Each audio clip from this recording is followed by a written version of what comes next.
WDON is proud to present our latest podcast, The Colors of Sound. Our mission is to create a safe space for community members from around the world to share their personal stories. Listen on all streaming platforms or on our podcast station, WDON1204.com.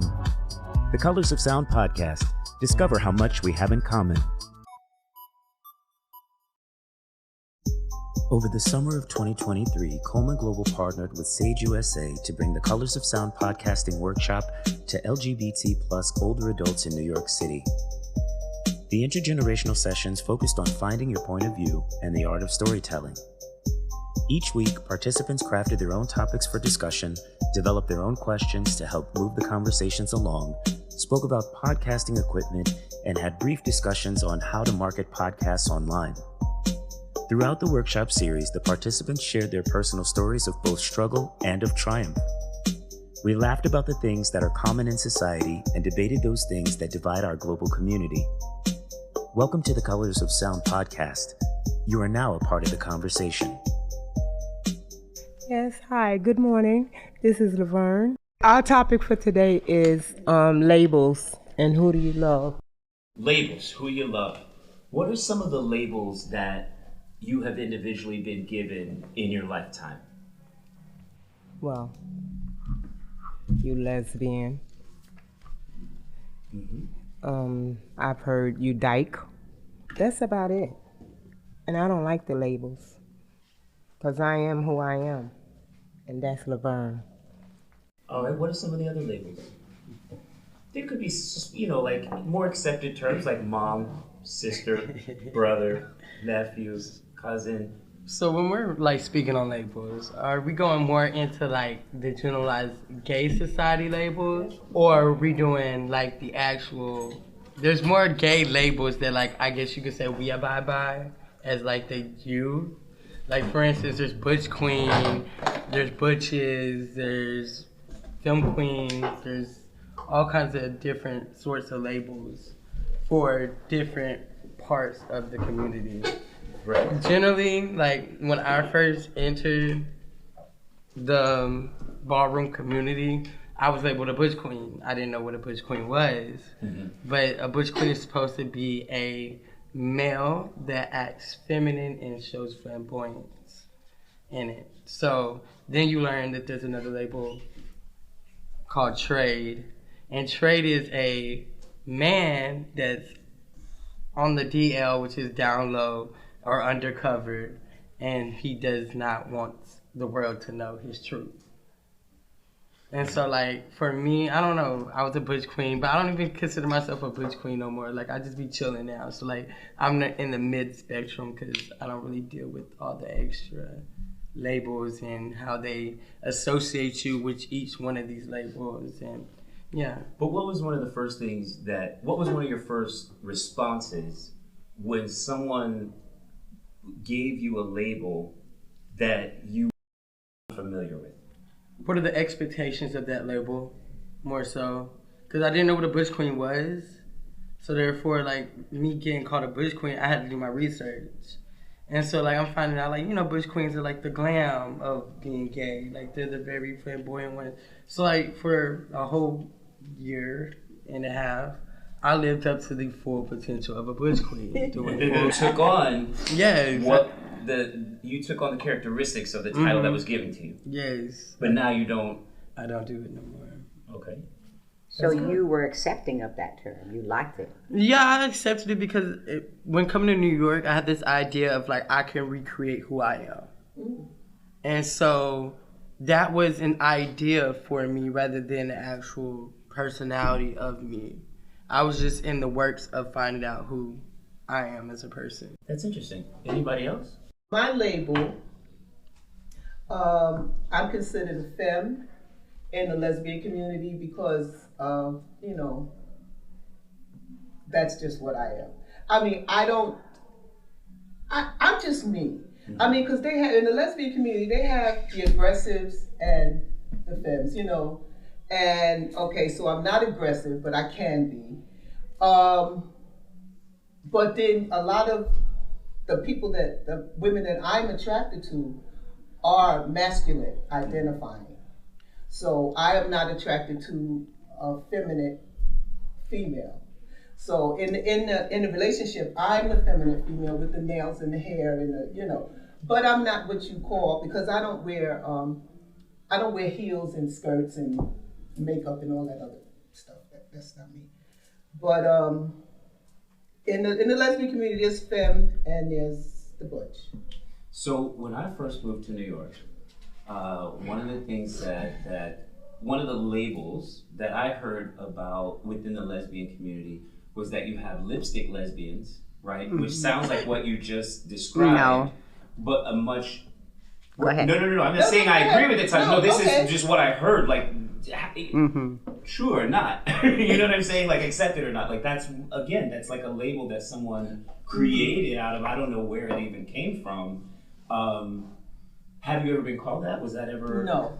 Saying that it's not, was that never really a thing? Or oh yeah, no, it is a thing. But a lipstick lesbian definition is a person who is masculine but undercover, and they wear the lipstick and they present the hair, they present a certain way, and a lot of it is because of societal norms, profession that they may be in, so they dress androgynous or with lipstick, the whole works. I have a different take on it. First of all, I identify myself as being a big, black, beautiful, bohemian, bougie, Buddhist butch. That's number one. Number two, a lipstick lesbian to me is a very old term, archaic, and it pretty much means so you're undercover, definitely undercover. And I think that with the butch femme phenomenon, it's more in the black community, whereas in the white community, the couples who are lesbian look very androgynous. You can't tell who the butch is, who the femme is. And two butches coming together in the black community is rare. It happens, but it's rare. And I want to switch gears real quick to Wayne Brady, IDing as pansexual. I remember going to a seminar and everyone was around and everyone was saying who they were. And this young white man was saying, I'm queer. And I thought, well, that was a word I wasn't going to be using again in my life. And then this very young, pretty Asian woman said, I'm pansexual. And I'm there with Marie and I'm like, I know you can't see me because I'm on the radio, but I'm mouthing, what's that? To him, the quote is, I took pan to mean that not only can I be attracted to any of these people or types physically, but I could be attracted to the person that is there. And I just think that's very powerful. Pansexual is just a very, I don't know. So, it's very hard to, identify as pansexual, I believe. Due to the fact, I've dated trans, I've dated a lot of different breeds of people and humans. And so, a lot of people would say I'm pansexual due to, my choices of relationships. Mm-hmm. But that's not a label you accept.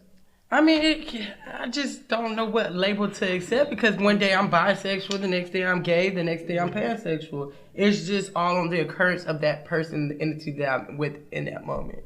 So I think that also takes us to a bigger conversation of who are the people in the air-conditioned offices that we never see who are making up all of these labels and titles for everybody else. Why are we even allowing that? Exactly. Yeah. Everybody want a moment. Cisgenders, that label out, I don't know, it doesn't sit right with me. Yes, cisgenders, that's women, right? That's cisgender basically means your identity matches your biology. That's all it means. Okay, so you can be straight and be cisgender. You can be gay and be cisgender. Okay. Yeah. What's normal? Normal is a setting on a washing machine. Exactly. Exactly. We define normal. You know what I'm saying? Right. Why are we letting these people define us? Yeah. Well, and that's why we create our own labels as well. For instance, y'all have what y'all call lipsticks, lesbians, this, that, the next. We don't know nothing about that in the gay world. But that's how y'all would identify or, try to get a world idea of that person without having to say, oh, this is exactly what they are. For instance, in the ballroom community, they refer to me as a butch queen. And it's not just to be like, oh, he's just a flamboyant little boy. It's just to be like, oh, he does this, he does this. It's just more of a stereotype to get an idea of how to move around it. Well, in the gay community, they have something called men having sex with men. And that's for men who don't want to identify as gay, but they're having sex with men. And that's the title that he was talking about. So they don't want the stereotype. Yeah, it's like, okay, that's what we call trade. It's men who have sex with men. Or men on the down low. They're straight. Right. That's what he, Yeah. So those men, that's how we would identify them. We don't call them DLs no more because that's too obvious. We call them trades. Because that's more like, just they're trading in at night. Like, it's no, like, you're a man during the day and you're going to trade into your queen at night. I feel like I just jumped into when I was growing up, Trade was something totally right. Thank you. Trade was a trick. Trade was a person who was selling themselves. That's what trade. That's what we know. That's what we know. Trade. It kind of fits for because that. it was like the gay for pay. Yeah, that's what. Yeah. So or gay for the state when you're institutionalized. Yeah. So if you're in prison, your sex drive doesn't stop. So how do you get satisfied when you only have one gender in the prison? So and gay for the state. Right, and gay for the state because in prison a lot of times you don't have a choice. And when I see these young people portraying that label, I think of prison. I don't know if you would pull 5 people off the street who have their pants underneath their butt, like if they would all tell you it means the same thing. Well, see, that's the thing now in high fashion. There's actual pants now made with boxers seamed into them to make it look like you're sagging. Get out. Like high fashion, like $2,000, $3,000 pants. Because Calvin Klein Does had not. put out a long time ago, right? And being able to see the name of underwear while your pants are still pulled up was different than now. You have to see like the whole everything that's going down. Because it's a print. Yeah. It's a pattern. It's a staple. It's an icon. Yeah, but why?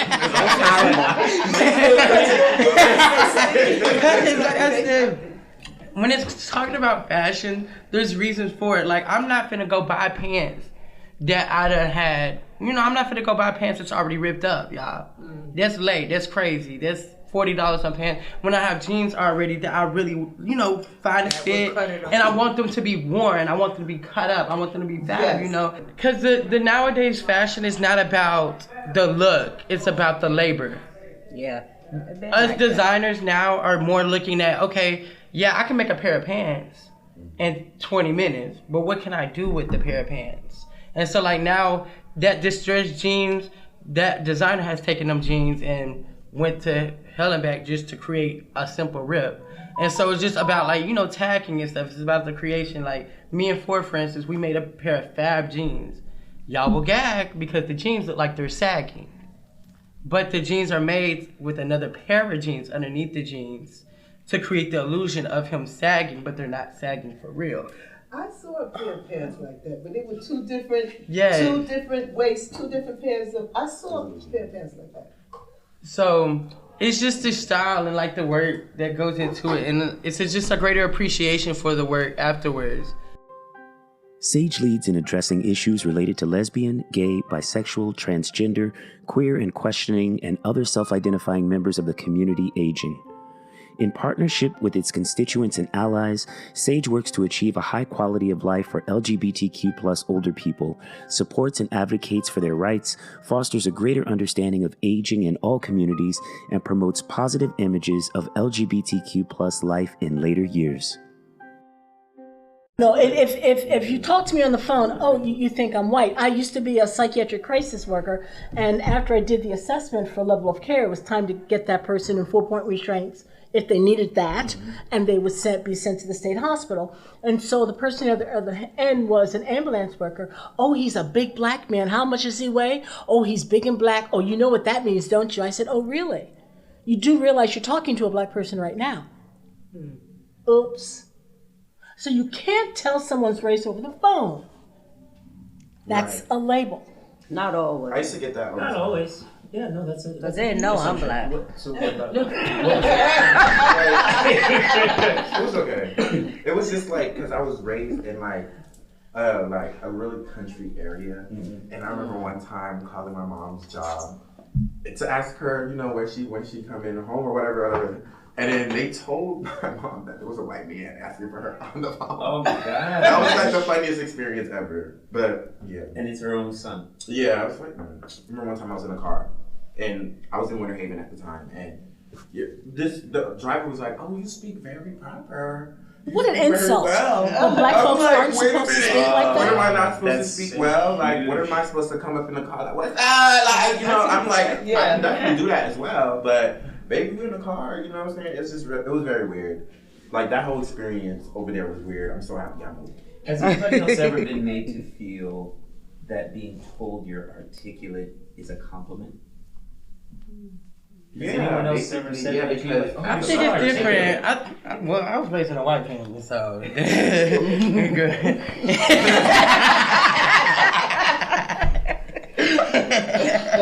Not too long. Wow.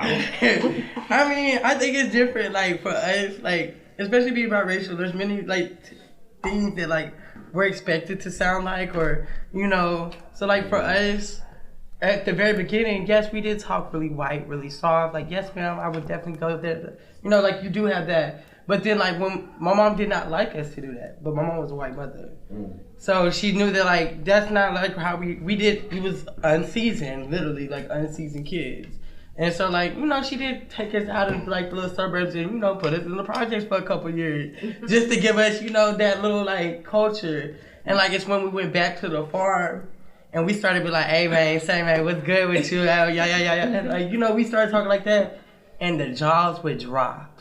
So you just said something that was really, I mean, a lot of that is funny, but you said we were unseasoned. Yes. Right? Like, that's another episode in and of itself. But it does fit in terms of labels. You're saying unseasoned and then you were moved into the projects. Yes. Because, like, for us, like, it's Memphis, y'all. Like, there's only country projects. If you can go to Germantown, find your little good doctor areas. But that's the only place. So, like, if you live in a farm, it's predominantly white. All the black kids go to a public school. All the white kids go to a private school. It's dead segregated like that. Nobody mixes. You know, I'm one of the brightest people at my high school. So, like, that just, like, for us, I don't know, the integration of trying to understand our place and, like, how, like, they would perceive us is just very hard. So, like, you just got to figure out what environment I got to speak in. So Black English and White English. So there was an article, and it was talking about how Berkeley had a school system that was teaching Black English, so that when they were teaching English, the kids could understand that certainly there was validity to Black English. And let's use that to have a foundation to learn another kind of English. And then the article went on to say it's not about Black English, it's not about White English, it's about green English. What is the kind of English that's going to help make you money? Now, every other culture on this planet, you have the King's English, and then you talk Cockney when you go home. So when you have a job, you're going to speak the Queen's English, but back in the neighborhood, you speak a different kind of English if you are living in the UK. So why can't that be here? And we do it. And a lot of us are bilingual. We do it all the time. We've talked about a lot of different things. So what are some of your final thoughts after this conversation? Where can we find commonality in society and how we function? I feel like labels are structured but should not be applied.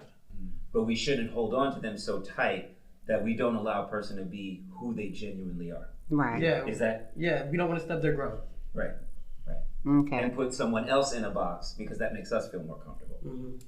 Okay. I think labels are just dumb. They want to put us here, put us there. Let us be us, grow, like a plant. Like children, like last week. Put a group of kids in a park, they get along. If you try to put me in a box, I'm going to continue to morph into my evolutionary fractal self because I'm still growing. I am not invisible. I am someone who will not be limited, as my friend Starr has so eloquently put, but I do think that being who I am is something that I'm proud of. and pride, we have our flags, and we talk about our family, but I think that it can be a double-edged sword. Share your story on the Colors of Sound podcast. Our mission is to create a safe space for community members from around the world to share their unique stories. Do you have an interesting story to share? Or perhaps a journey of triumph from a challenge that you faced? Do you want the world to know about your talent? Visit our website and complete our guest intake form at WDON1204.com. The Colors of Sound podcast. Discover how much we have in common.